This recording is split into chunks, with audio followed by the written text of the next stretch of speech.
Sponsored by JMR Rentals, jmrny.com. I would be lying if I didn't say ahead of every screening, I have a certain level of, I don't know if anxiety is the right word, but there's a kind of excitement and a kind of what might happen next and how will people receive this. Showing a film to an audience is a moment, and you, of course, want people, at the very least, to be taken with the film. Love is not always the issue, but pulled in, held, transformed in some way. Spirit to Spirit Nikki Giovanni is a portrait in many ways, an auto-portrait of this wonderful poet when she was a much younger woman. And the film came about because it was actually a subject that was brought to me by a colleague, Perrin Ireland, with whom I had collaborated and who'd been very helpful to me. She really wanted to do something bringing poets who might not be that well known in front of the public in a way that allowed them to perform their own work. And it was really her idea to go to Nikki first. And I love that because I knew her poetry. I didn't know it backwards and forwards, but she was a very exciting presence on the cultural scene, dynamic, mesmerizing, very plain-spoken and original, fearless. I mean, all the things I love. And certainly at that time, I mean, I am sort of a product of what you would call the civil rights movement and second wave feminism. So she was right in that sweet spot for me. We began trading ideas, you know, what would the poems be? And my part of it was to figure out, because my interest, and I had done it before in other films, was how to tell a life story in an unconventional way. Well, Nikki is always completely her own person. Nikki does nothing, you know, to please other people. And I'm attracted to that, and I've worked with other people who have that quality. It's something I admire. Nikki was teaching at that time, so I think her back and forth around ideas of poetry was very alive for her because she was working with students as well as people like me who were coming to her for special projects. But it was a kind of back and forth about figuring out which poems were most important to her. And my recollection was she was collegial. Once we were working, she was also opinionated, and that was a good thing. When I look back, I think I was very focused on women's voices, and I made a number of films. Really, almost everything I made until the end of the 90s was focused on women's experience, women's creative lives, women's histories, lost histories. I also very much liked the idea that this was a documentary, but it was also a performance film. This was not simply capturing fly-on-the-wall material about someone's life. This was giving this very gifted woman a place to present her work in a way that made sense to her and that mattered to her, and she had a lot of say in it.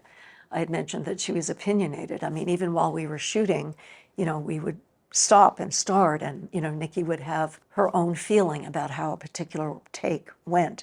And I welcomed that. I mean, I thought that was a great part of the process. What would happen between what she was performing is that I would talk to her, as you're talking to me, about her life, and I would ask questions about periods in her life that seemed to correspond with the poems that we had selected. And she was amazing in her generosity in talking about those things. And before we ever started shooting, I had met with Nikki in her home. Both Perrin and I had. She had given to us many family photographs, which are in the film, and other kinds of memorabilia that mattered to her, that was important to her. And I went, and with her from her closet, I picked out something she would wear that I felt, you know, and she felt that she liked and that she would feel wonderful in. So that aspect, the collaborative aspect of how we shot it, was something at that point in my life was very, very important to me, and actually is part of my process even now. It was formative and it lasted. I guess I would maybe have taken a few more risks about the improvisational nature of what we did. And with somebody who's as smart and articulate as Nikki and as capable as Skip Norman was as our DP, we had a wonderful crew. I think we could have taken more risks. What you see is seamless and has a kind of almost a musicality about the flow of the storytelling. But it's evident that there's a set of circumstances that we created. There's a performer on stage, and that's what we see.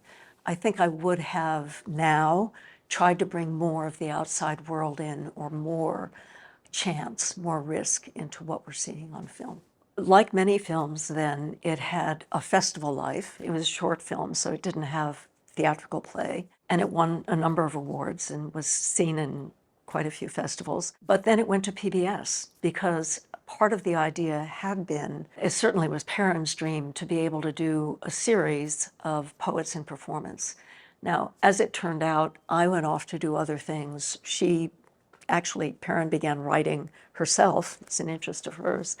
And so that particular series didn't happen. But interestingly, this film really didn't require a context. It was a very full story of someone whose perception of life at a very young age had a lot of meaning for other people. You know, it's astonishing when you think what really at that point, relatively young woman she was, and how deep that strain of understanding without rancor and without a kind of corrosive fault-finding about the history of Black-white relations in this country.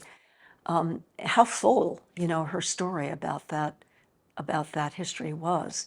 Now, interestingly, this year, with the new feature that's terrific about Nikki, and with this film being restored by the Academy all in the same year, it's a banner year for Nikki. And actually, I've seen quite a lot of her, and she's still fabulous, in her early 80s. So it's quite a wonderful thing to see that happen. For one thing, I think that the whole idea of films that have been restored is really catching fire, and there's a tremendous interest in works on film. People are even shooting on video, and then, in post, they're creating a film look to what it is they've done, scratches and dust and all.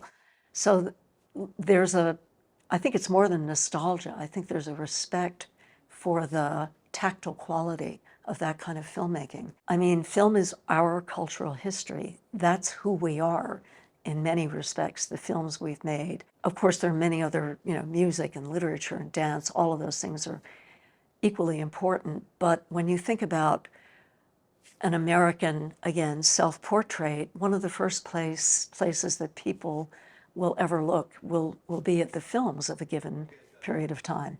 So I think in that regard, it's extremely important. And I also think one thing that preservation tends to help is to bring forward the work of women, of people of color, of underrepresented areas in our culture. And whether those people are the filmmakers or the films are about those people, it's very valuable to sort of see what it is that the filmmakers have picked up on. They may have been egregiously wrong, and they may have been brilliant, but it's all important and it all matters. And having a hindsight look at things is very, very valuable. And also you begin to appreciate how prescient and how ahead of their time many of these films were.